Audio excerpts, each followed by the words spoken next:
Hello, my name is Michael Levy. I'm a co-director of the PASS course. The video you're about to watch is an excerpt from a course we developed specifically for Indian and other international CAs who will be writing the CFE in order to obtain their Canadian CPA.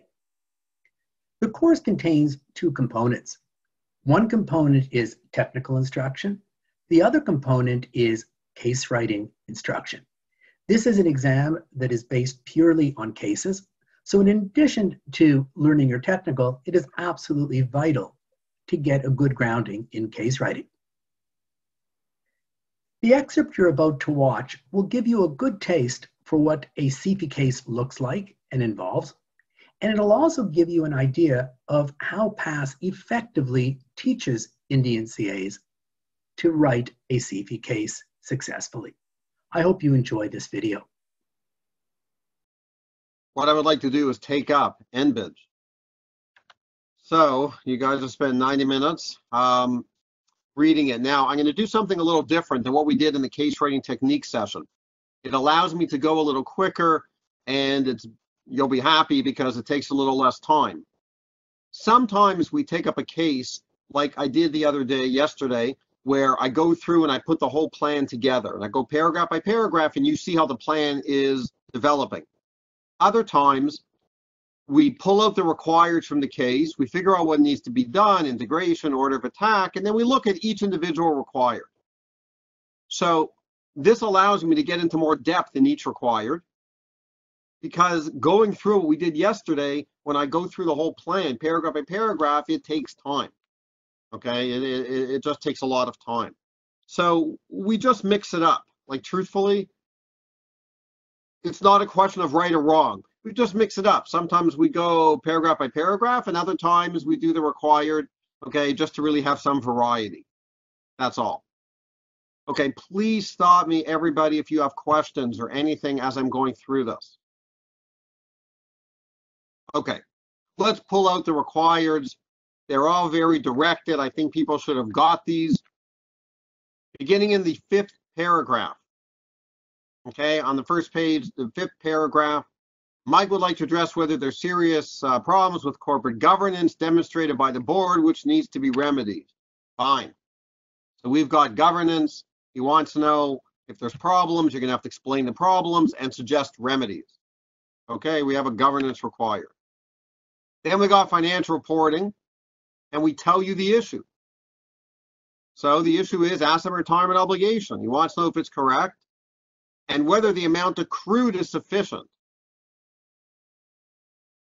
Okay, so consider the implications, recent developments, and whether the amount is correct, and if and whether the ARO, the accounting, is correct, and the amount accrued is sufficient. So people, everybody should realize we are being unbelievably nice here. Okay, and again, I think it's representative, and that's why we're doing it. But does everybody understand what we did here? We told you two things about the ARO. How to account, I want to know if it's correct, and whether the amount is sufficient. I call that being pretty nice. Okay, like we're really giving you guidance here on what we want you to deal with. Okay, everyone good? All right. Next sentence, he would like to know whether the difficult financial position impacts the financial statements. Okay, fine. Oh, I just kind of put that with number 2. But they're concerned whether or not they can meet their commitments to the Canadian and U.S. customer. Okay, fine. He wants you to determine whether the company will be able to meet its commitments or whether there'll be a shortfall, as well as the amount of the penalty. Okay, that will be incurred by not meeting the U.S. contracts. So I write that down. That's when we're getting into numbers. Before determining this, he'd like to know whether it pays to exceed emission limits. Maybe it's better to exceed them in order to increase capacity and better meet demand, despite the fines. But that'll still minimize the penalties and the fines overall. Okay, that sounds like it's numerical also. Everyone good? All right, now that's our first page, but In the appendices, in appendix number 3, did people see another required here? Look at the highlighted at the bottom. Management would like to know, here comes the required. If the U.S. contracts produce major negative cash flows, okay, as they're very reluctant, they don't want to give them up. And they would only consider giving them up if they had major negative cash flows. Okay. So we add that. I put it in red, as I'm showing you. It came from an appendix. Remember, we said you're going to get most of them in the body before you get to the appendix, but you can still get something from an appendix. Appendix 5, we got tax. Address whether it makes sense not to file a tax return, as well as, so there's 2 things here, as well as any tax ramifications with the loans to the executive. Okay, fine. So we have 2. I put down A and B. All right. So people, you just have to be aware that they can totally ask you a required in the appendices. Okay. Any questions? So I think I have about 6 requireds. Okay. The first one was governance, then we have financial reporting, then we've got these numerical ones, number 3, 4, and 5, which is dealing with cash flows. And then we got 6, we got tax. All right. Any questions or comments so far? Everybody should be picking out all these requireds, people. To me, they're all very directed. If you remember when we did the case writing techniques and I talked about the different types of requireds, these are all explicit. And I said to you at the time, I think yesterday, I said to you they're like 80% or something are explicit. Okay, so this does fall in line with the majority of the requireds. Any cause for concern? Everybody good? Comments? Okay, now, there is a little integration here, pretending that we had just done the whole plan, put it together before we look at the individual requireds. There is a little bit of integration here. Number 3, where you're dealing with this business of can they meet the commitments or whether there'll be a shortfall. That kind of is intertwined with number 4, where you're talking about should I exceed the fossil fuel limits. So it might make sense to do number 4 first. Okay, it might make sense to do. Hold on. It might make sense to do number 4 before we do number 3. A decision whether to exceed capacity impacts the capacity available. So why don't we do number 4 first, whether to exceed the limits, and then we'll see whether we're going to have we'll see the impact on the shortfall. I'm just saying there's a little bit of integration here between the 3rd and the 4th required. Okay. Also, number 3 and number 5. What am I talking about? Well, if you have a shortfall, guess what happens? You get a penalty. But what did I say? This actually, I said exactly this point this morning. I didn't even think of this when I said it. You have a penalty. What do you put the penalty? What does that go into? Somebody tell me. What does that go into? Right. Excellent. Sarah saying cash flow. Very good. That's number 5. So there you got 3 and 5 integrating. Very good. Excellent. Assuming we have a penalty. It affects our cash flow. So that means I would do the cash flow after I would do number 3 and 4. Okay. So 90 minutes, I don't know. I don't know. I mean, I gave you the whole 90 minutes, obviously, to do this. So how much were you writing and what's my breakdown? Again, 25-30% is reading and planning. So I don't know, maybe 25, maybe about 65 minutes for reading, for actually writing. There's your 90 minutes. Okay. Everyone good with that?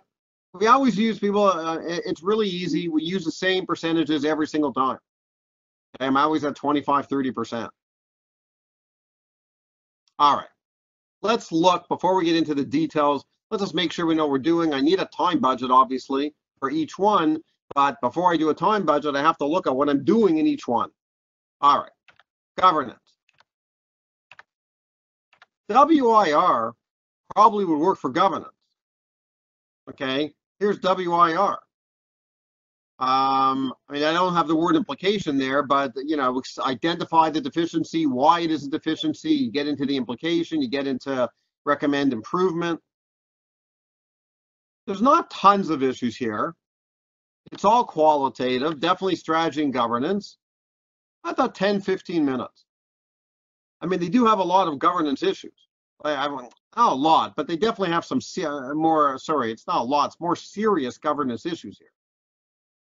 So this was a direct required, I'll say 10 minutes, 15 minutes. Again, people, I don't want to pigeonhole this to the exact number of minutes. I don't want people to be afraid of guessing the wrong, number of minutes.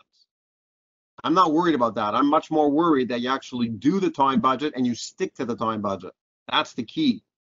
I'm not so worried you're not going to be in the ballpark. I believe most of the time people are in the ballpark. Whenever I ask these questions in class, I get people answering and they're in the ballpark. I don't usually, at the odd time somebody gives me a number that's a little crazy in left field, but not usually. All right, any questions or comments on this one? You guys good with governance?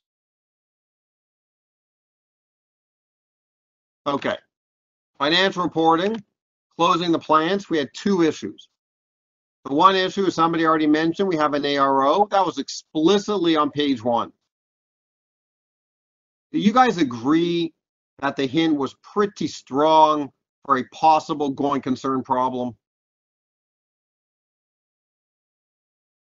Do you guys agree with that? I think so, but I just want to make sure. Did people pick out the going concern problem? I guess that will also answer my question. You could just give me a yes if you picked out the going concern problem, which will give me some comfort that some people actually did this. Okay, I'm getting some yeses. The odd no. Okay. All right, I'm going to show you yes, but not time to address it. Oh, okay, interesting. Okay, that's why we're doing these time budgets. Okay, the truth is the ARO has a lot of depth. I'm going to, don't worry, we're going to get to the going concern, and I'm going to make sure, okay, that you guys now understand the hints. From a time perspective, to address one of the comments here about time, the ARO will take more time. There's no question. The going concern, I do think is important, but it's not that time consuming. So if you did not address it for time, it's kind of a pity. You literally could have addressed it in a few minutes. And that would have been, honestly, that could have got you competent in the guide. You didn't, you're going to see when I show you the guide, you didn't need a lot for going concern. I'm going to explain that more when we get to the going concern. Okay, but it is important, people. It is an important issue. Now, the ARO theme of the day, the ARO had some number crunching. You don't have to answer this one, but I'm hoping how many of you guys attempted to do some number crunching. Everybody should have attempted to recalculate the ARO. So, 10, 15 minutes, but 10 and 5, ARO 10, 5 for going concern. Okay. Most of the time ARO, and you can still play with that. Okay. We're going to have another session in the course dealing with depth in financial accounting. And I'm just going to tell you something now that's going to be consistent. When I get these like 1 or 2 issues, most of the time when there's depth in an issue, you're looking at somewhere between 5 and 10 minutes. And that'll tie in, people, this will come up again, and I forget which day now, I think day 4. This will come up in day 4 of the course when we talk about this technique for financial accounting. You can put this in the back of your mind, okay, but how long these issues take. But in case anyone's wondering, how do I know like 10 minutes an issue? So that's what I'm getting, like 10 or 15. I'm thinking going concern's pretty small, ARO's bigger with some numbers. Yeah, okay, 10, classic 10 minutes, for a major accounting issue. That's how I'm getting at it. Not hard. Do these time budgets. You just have to stick to them. but I need you to do these time budgets. Okay, now I'm going to look at 3 and 4 together because they were totally intertwined. We kind of had 3 requires. Number 1, or A, determine whether commitments can be met with existing capacity. Fine, we have to do a calculation. Then figure out if we got penalties, another calculation. And then the third one was really easy, whether or not it makes sense to exceed the fossil plant limits to reduce a penalty. And that's really easy. And this is kind of combining number 3 and number 4. We'll end up starting with these. Does this make sense? You guys okay with this? So, the competency, don't get hung up on. It actually is management accounting. Okay, fine. A decent amount of work. It's very quantitative, lots of numbers. Okay, you got 2 paragraphs, I think, in Appendix 3 to compute whether the capacity is met and penalties. This might take 15, 20 minutes. It's eating up 2 requireds. It's eating up a bunch of paragraphs from the case. And I'll say 15 minutes if you can do it. I don't think the numbers were so hard. I actually think the next one I'm going to show you is a little harder. I don't think the numbers here were so hard. Our experience has been, we have lots of experience with this where people, wrote it and handed it in like you guys are doing. A lot of people get these numbers. This, by the way, would be a good example of where accuracy might be required a little more because the numbers were not that difficult. The cash flow were harder. But for these, I think you probably would have to be a little more accurate. You can't know for sure. This was a little tougher. Okay, and it was a much smaller cash flow than what we did this morning. You do a 3-year, you could do a 3-year cash flow, okay, but there weren't that many adjustments. Okay, there weren't that many adjustments because there weren't that many changes here between the years, similar to what we had this morning. Totally could have taken that time-saving thing that we did this morning. Okay, it's pretty much all quantitative. Okay, other than the conclusion, whatever. And the cash flow falls under finance. Again, not that it matters so much if it's management accounting or finance, whatever. Okay, finance. But compared to number 3 and number 4, the previous slide, I think this will take a little less time. Maybe even 10 minutes.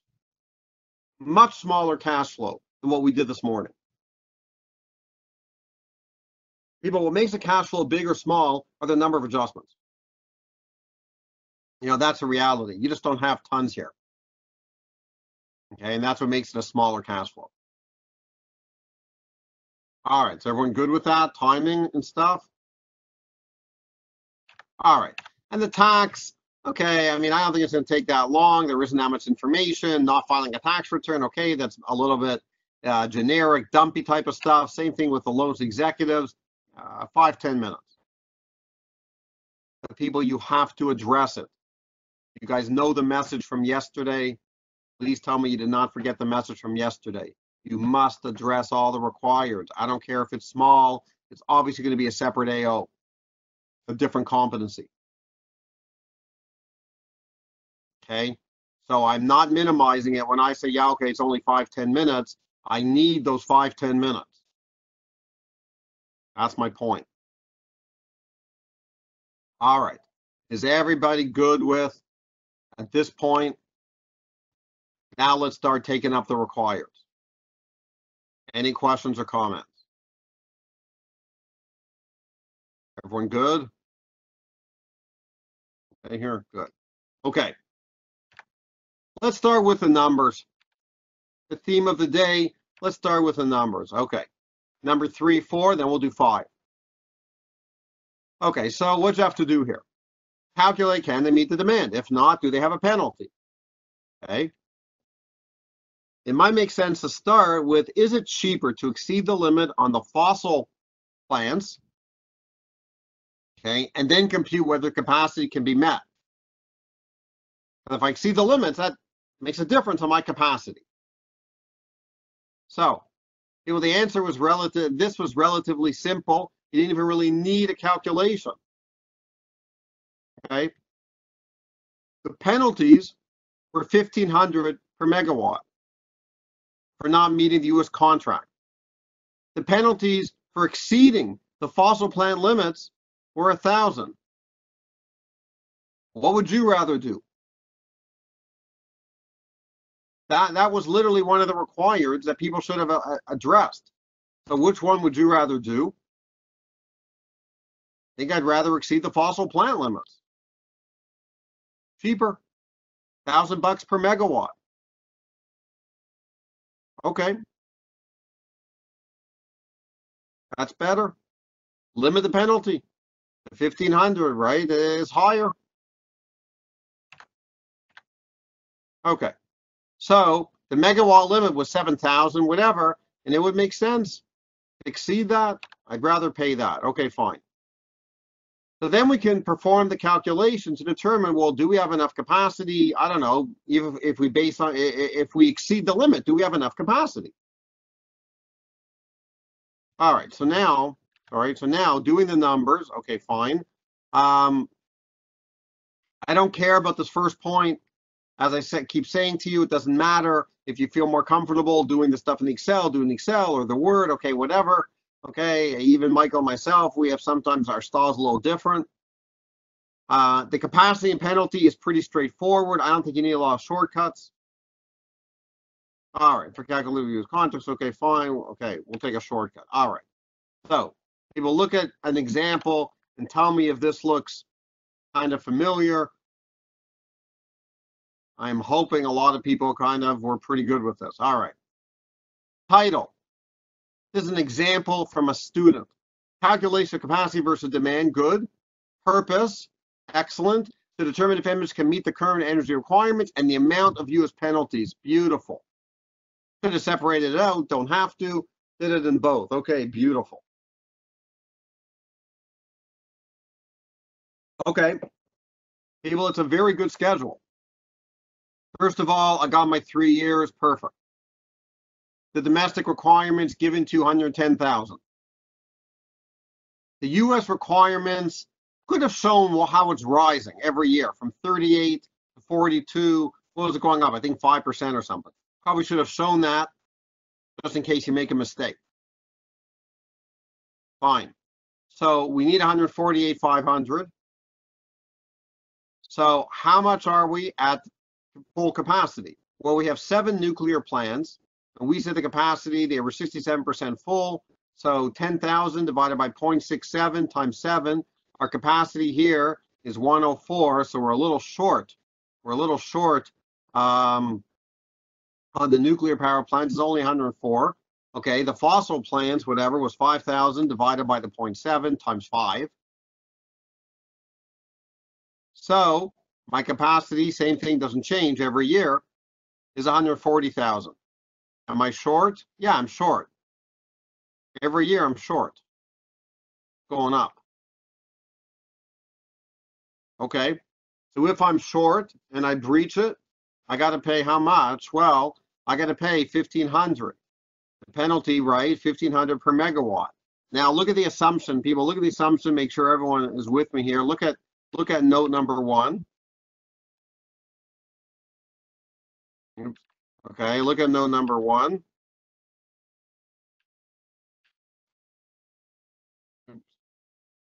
Assume Enbridge would breach the limit on the fossil, okay, on the fossil plant to maximize production. They'll save money, given that the penalty exceeding on the fossil plant is only 1,000 per megawatt, and the penalty for not meeting the U.S. contract is 1,500. Beautiful. Okay, I'm saying you could have done this either in the main body or in the Excel, whatever. Okay. Conclusion, Enbridge does not have the capacity to meet the U.S. requirement. We are going to be short. Therefore, will be significant penalties.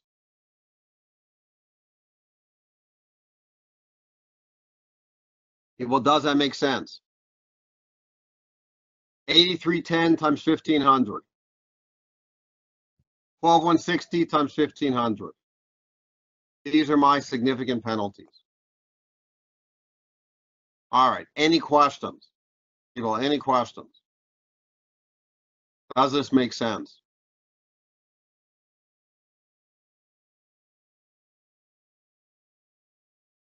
Everyone okay?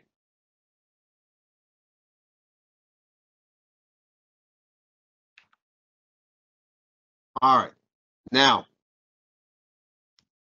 from a candidate, calculation profitability of the U.S. contracts. This one I thought was a little harder because some people, I don't know, there weren't that many adjustments here. So this is it should have done this, by the way, in zeros. The purpose is a nice purpose to determine whether U.S. contracts will incur loss and should be given up. Okay, fine.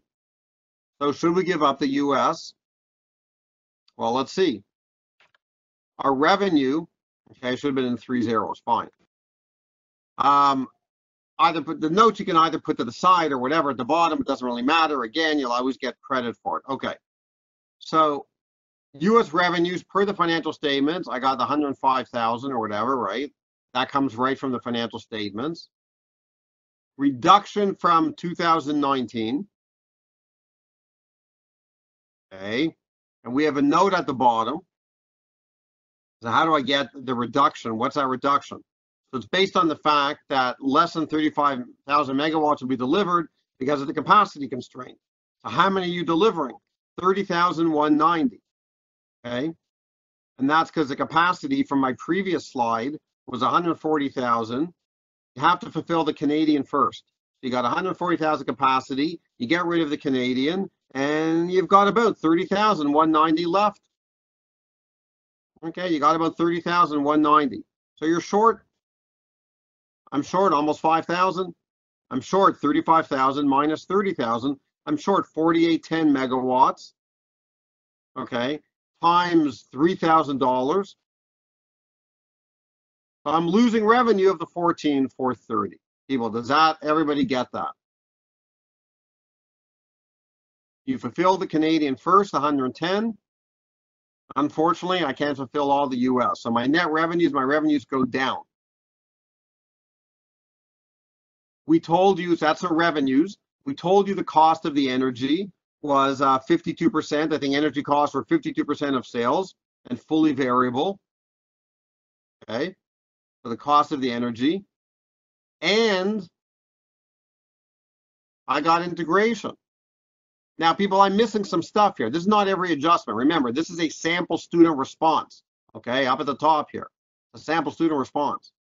I am missing stuff, but I put in the shortfall penalty, 12,465. You want to see this? That? Go back to the previous slide.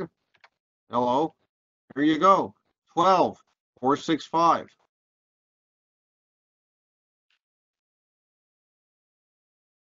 Okay. So my profit, I'm still making money. I'm still making money. Now, there's integration. And look at my shortcut. People, I did exactly the same thing I did this morning. Did exactly the same thing. The only difference in year 2 and year 3 is the penalty. And you've already done the penalty on the previous slide. Just bump it up. So that's going to reduce profits more because my penalty is increasing. My penalty is going up from 12 to 18, from 18 to 24. So my revenue is going down 31 to 25. But it's still profitable. So look at my conclusion. I'm not giving up that. Why would I give it up? And again, I made a little transposition error here. Okay, fine.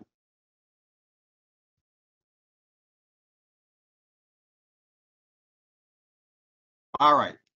People, this was required number 5. This was the cash flow, which we said was mainly quantitative.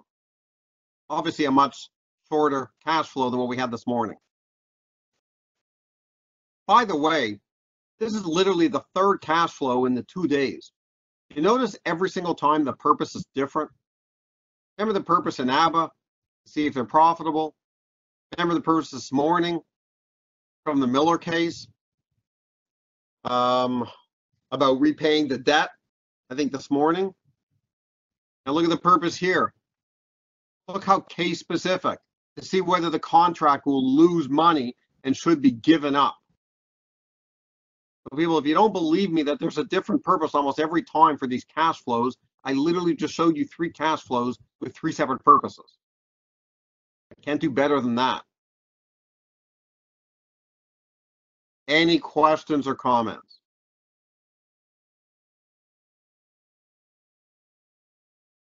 All right, so this is probably going to be a few AOs. We have our first AO. Again, I don't even care how many it is. I'm just going to show it to you. We have our first AO where were management accounting, analysis of capacity versus demand. Okay, so there we got X's everywhere. We did pretty nicely, and that's where I thought was kind of simple. And people were asking for a bunch of these. We wanted to get, yes, you need 4 reasonably calculated, but we didn't think it was so hard. What I showed you, yes. Did it have a conclusion? Absolutely. And then the impact of exceeding the limit, okay, fine. We did that also, yes. I didn't really have a qualitative discussion. That's a no. Yes, I had a recommendation. I didn't really have any steps to mitigate the penalties. That's a no also. Okay. So how does it play out? Okay. Critical to conclude, ask for explicitly. Okay, fine. You don't have to do a lot. Good idea. Consider it's qualitative. Okay, fine. Do not assume it's implicit. So you always have to have your conclusions. Okay. So I did enough. I didn't do everything. I didn't have the mitigating and stuff like that. I didn't get competence distinction. Who cares? But I did enough. I got my yes on determining capacity. I got my yes on the demand. Yes, I had a conclusion and a recommendation. People think the ancillary notes. Think of those 5 points I had for the ancillary notes. Did I have a purpose? Did I have a conclusion? Did I have a recommendation? Even a little bit of analysis explaining. So I did all of that.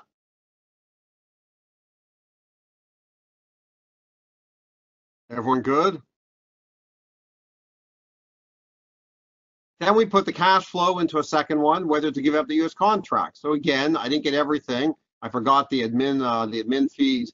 I forgot this one. I think there was an environmental penalty. I got the shortfall penalty, but I did enough. I needed 3. I got it exactly.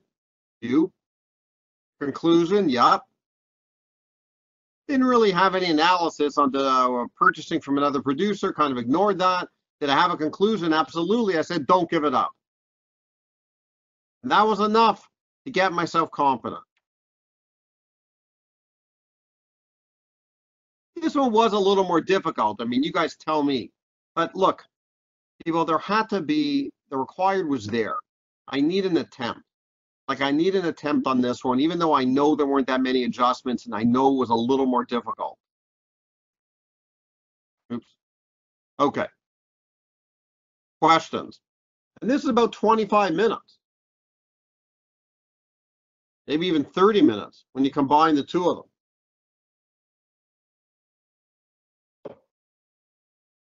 All right, any questions or comments? Is everybody okay?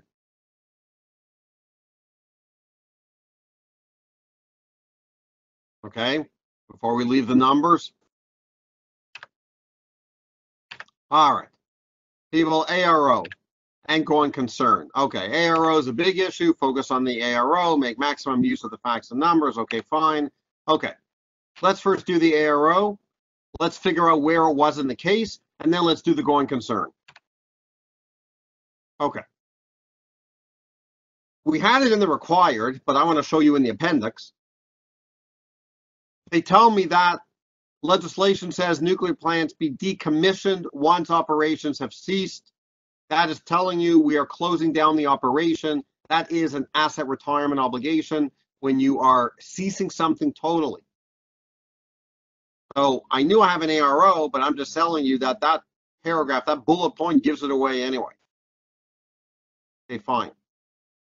Now, people, you got to read the next 2 paragraphs and figure out that what they did is not correct. It's not sufficient. It's not correct. All right, what is not correct? They tell you to close down the plants is going to cost $150 million per plant. Okay, Forget about the going concern part. The controller did okay, fine. Is it just being negative cash flow? All right. So look what I wrote down. 5 plants, that's 150 million each plant. That's 750 million liability I want to see on the books. They're closing down 5 plants. I got to provide for that. I have to provide for that. Okay. Then they tell me, watch your dates here. At the end of 2018, for the 12 plants, they said it's going to cost $1 billion. They've been accruing this. And at 2018, we have 500 million sitting on our books. Everyone good? Okay, 500 million. Then they tell me there's new technology and they can reduce the cost by 20%. It's still in development. Okay, fine. That's going to be another issue. You'll see in a second. Okay. The question here is it correct? They reduced the amount by 100 million because of this new change in technology. Okay. I don't know if that's correct. And this resulted, okay, fine. All right. Oh, 1 second. I should have highlighted this, but let me underline it. This resulted in a final balance for the ARO of 420 million. Okay. Let's just look at the income statement for a second. Everybody good? So now look at the income statement. So the income statement, there's my 100 that they're reducing, my 100 million, they're reducing it because of this new technology. And there's my, I guess, annual decommission expense of 20. Okay. All right. Shouldn't be going through the income statement. Should be going through the balance sheet. Fine. Okay. So you should lose the financial statements again. Similar to the point I made yesterday. No, I should not. I do not see financial statements every single time. Okay. So now people look, increase of 100 million. Okay, fine. 420 million. Okay. People look right at the bottom. Can you guys see the bottom here? What's the problem with the accrual for the ARO? Somebody just spell it out to me. We asked you in the required, is it sufficient? What's the problem? And there's more than one way you could have done this, by the way. I just want to make sure that people are cluing into this. I just want someone to articulate the problem. Or write it. Or tell me to unmute your mic and I'll try that. If you'd rather me unmute your microphone. No one's asked me to do that.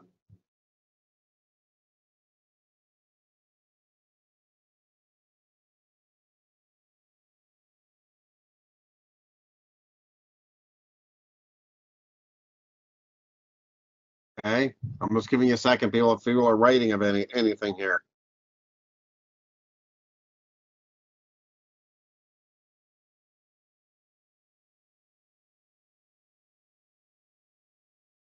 Okay, I'm not getting anything. All right, people, look.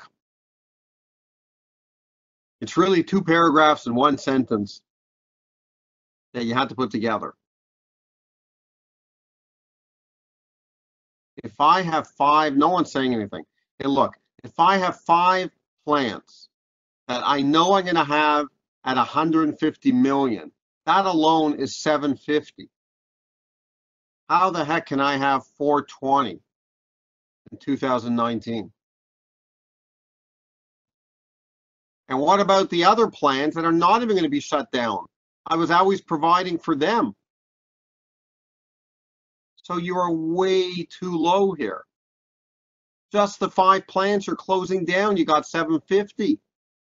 And what about the rest? So I did a calculation at the bottom. And it's not the only way to do a calculation. And it's showing, you can read you can see the calculation. It's showing that, yeah, I'm way low here. Now, there were different ways to do this. You see, they started at $1 billion for 12 plants. Okay, fine. I don't know. Maybe that was right to begin with. But obviously, it hasn't worked out exactly, because now I'm sitting on my balance sheet with a liability that is way lower. Last year, $500 million. This year, $420. And then in the next breath, you're telling me, no, we got to close 5 plants. Yeah, $750. Really? $750? My liability is sitting at $420. The thing is way too low. And what about the liability for the other plants I'm keeping open? I'm still keeping open 7 plants. Eventually, they have to be decommissioned also. Don't I have to add something in for those plants? Even if you do what I did at the bottom, and it's not that much. So you are under accrued here by hundreds of millions of dollars. Does everybody see that? These are the numbers, people, that you're supposed to be working with. Okay? You got numbers, please use them. All right. Everyone good? Oops. Okay. Everyone okay? All right. Now, the going concern. Look, it's not good enough to simply tell me we have a going concern problem. Okay, that's not good enough. You've got to tell me why. You've got to support the going concern problem. So, look, I mean, there was a number of ways here to support the going concern. That's a big deal. You got to support it.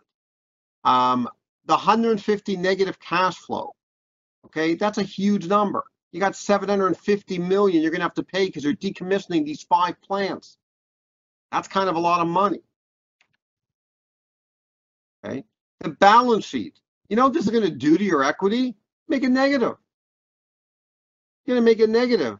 I know most students wouldn't clue into this, but we told you that the company had assets of whatever, $1,146,000 and liabilities of $856. Okay. I don't know if anyone did this. Did anybody compute the equity, the difference? It's only $290. $290. I've got an accrual of $750. Even if you want to use, again, different numbers here. Okay, here's an adjustment to $533. Goodbye equity. That literally means the company is not solvent. You just wiped out the entire equity of the company. Does everybody see that? You literally are wiping out the equity of this company. I know this is a little harder because we put it kind of in a bullet point. But it is right after, by the way, it is on the same appendix that you're dealing with a whole ARO. Any questions, people? Does this make sense? Okay. So all I wanted for the going concern was a couple of points of support, recognizing, okay, 3 things. Number 1, recognize there is a going concern. Number 2, tell me why. Give me a couple points. And then you might as well give me some implication. Number 3. By implication, I mean, I don't know, tell me what we have to do. We have to disclose it, or maybe we have to use liquidation values, or maybe we should.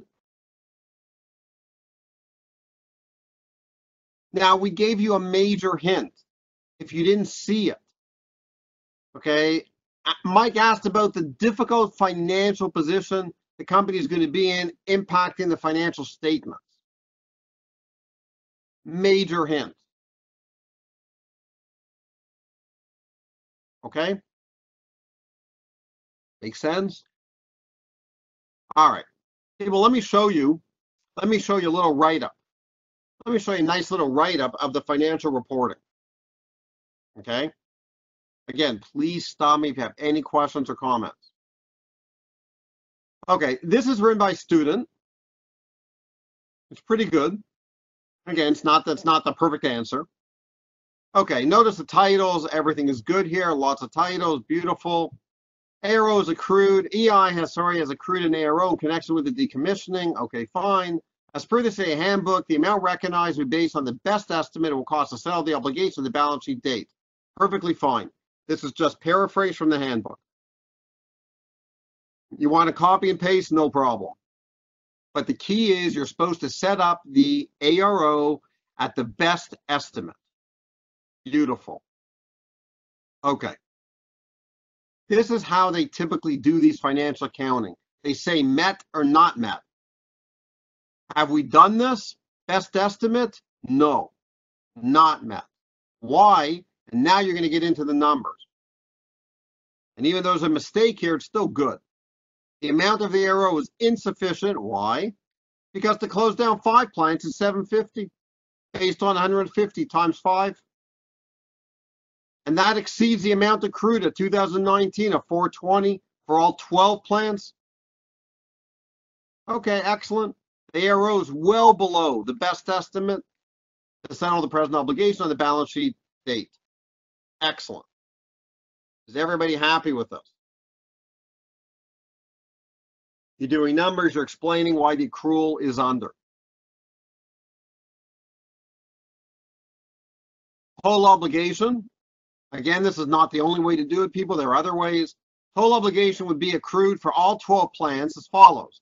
Let's see. 5 are $750. Okay. Plus whatchamacallit, you have to add another you have to add another 245. So where are we getting 245 from?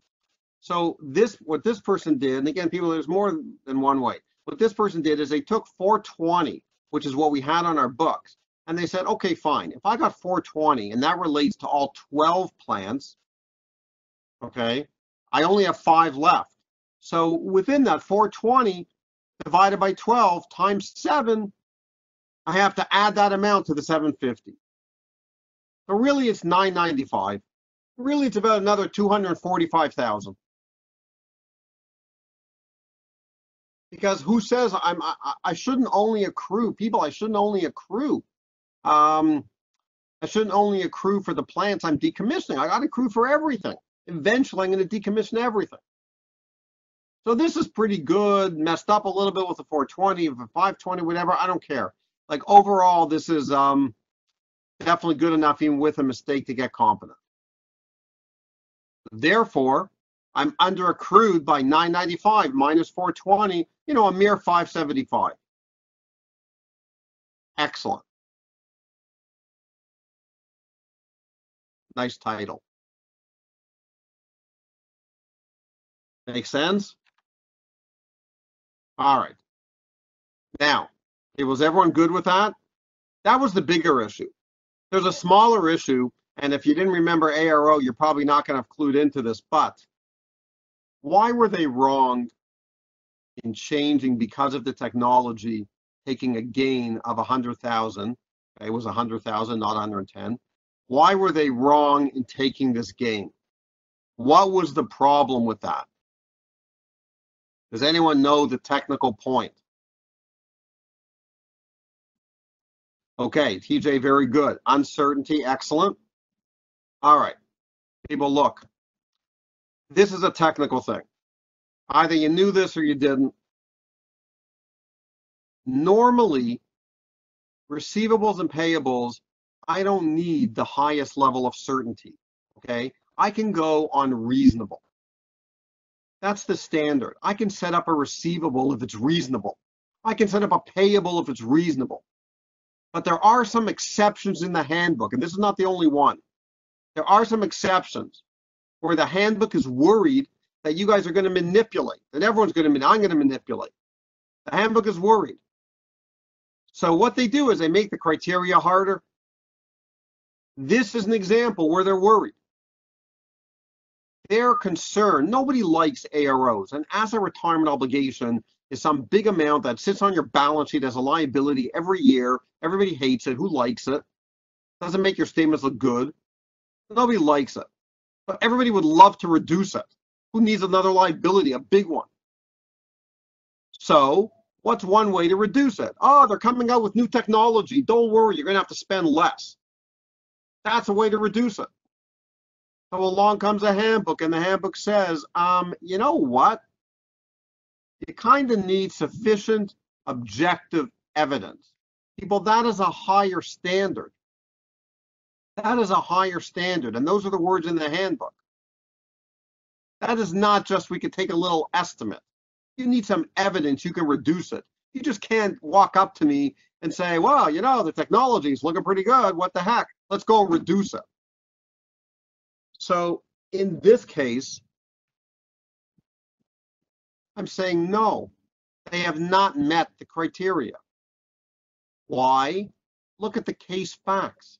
The new technology, people, this is from the paragraph I showed you before, may reduce the decommissioning.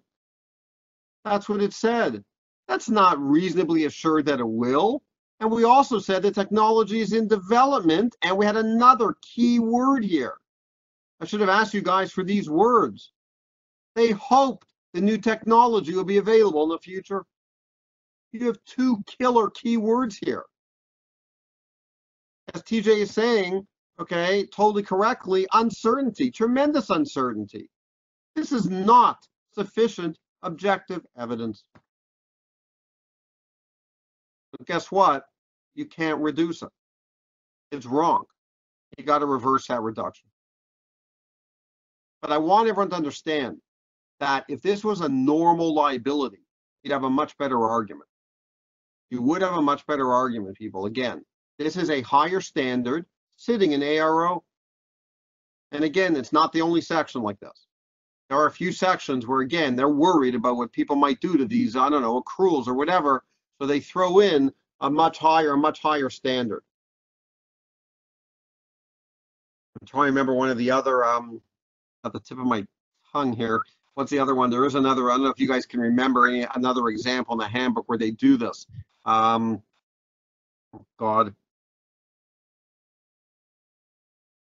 I'm losing it. Anyway, on the asset side, it's something on the asset side of the balance sheet. Oh, you know what it is? I think it's what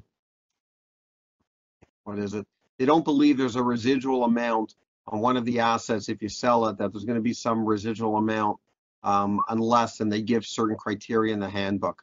Okay, I don't remember exactly. Okay, ignore what I'm saying now. But basically, there are a few sections in the handbook where they throw in harder criteria to recognize a lot. Usually it's to recognize a liability or a receivable. And that's what we have here. But I want you guys to understand that in a normal case, you would kind of be able to make a bit of an argument here. It would be a little more debatable. But not when the handbook says I need sufficient objective evidence. That's the whole point. And that's because they're worried about manipulation. So the obligation should not have been reduced. ARO should be increased. And it was reduced through the income statement. So to correct it, do the income statement. Beautiful. Overall, excellent discussion.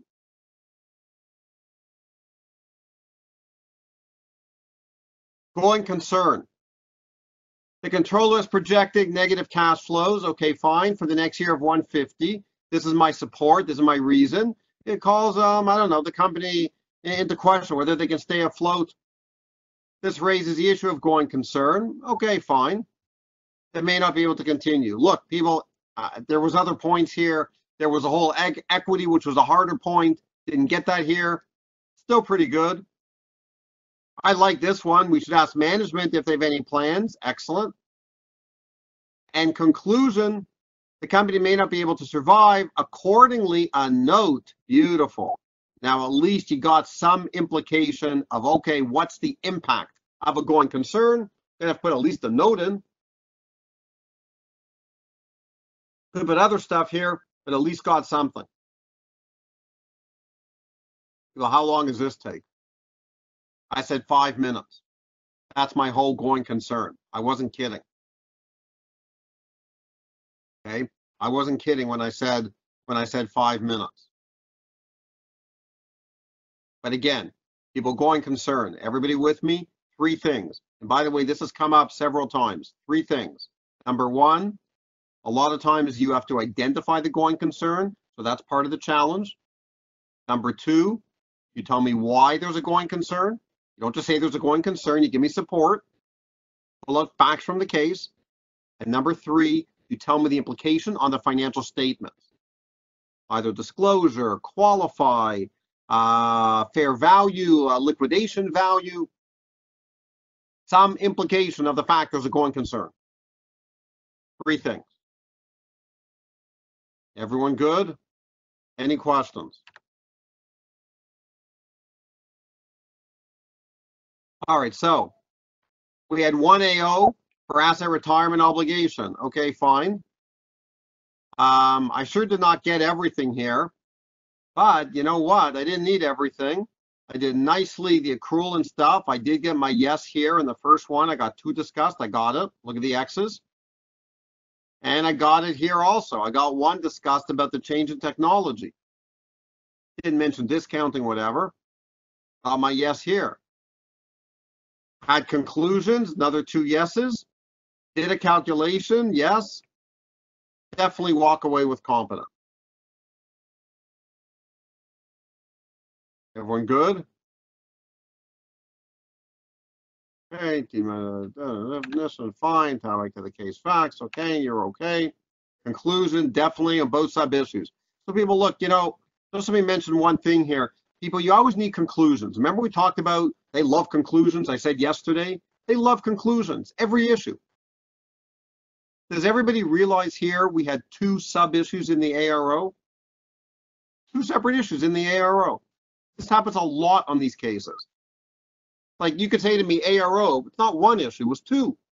The calculation of the liability and the reducing it for the technology, which they should not have done. 2 totally separate issues. I call those sub issues, and that's how they're marked. That's how they're marked. And you kind of need both of them to get competent. Okay, everyone good? Numbers, they give them to you, use them, please. And you need to deal with the full, I just said this, we need to deal with the full required. Going concern, put into a separate AO. We hope you enjoyed watching this excerpt. If you'd be interested in seeing the remainder of this take-up session, as well as many other case writing sessions offered in this course, please feel free to register. If you are not already on our website, to register, please visit our website, passyourcpa.ca. Put your cursor over the CP module courses at the top of the screen, and then click on CP Indian and other international CAs, and you can then register electronically. If you'd like to ask any questions or make any inquiries, if you're living in Canada or anywhere else in the world other than India, please feel free to contact myself, Michael Levy, or my partner, Ira Walfish. We've given you here contact information. As you can see, we're reachable both by phone as well as WhatsApp. We're also reachable through Skype. If you're living in India, please contact our affiliate, Orbit. And again, on this slide, you can see the contact information for Orbit. We look forward to seeing you in the PASS course.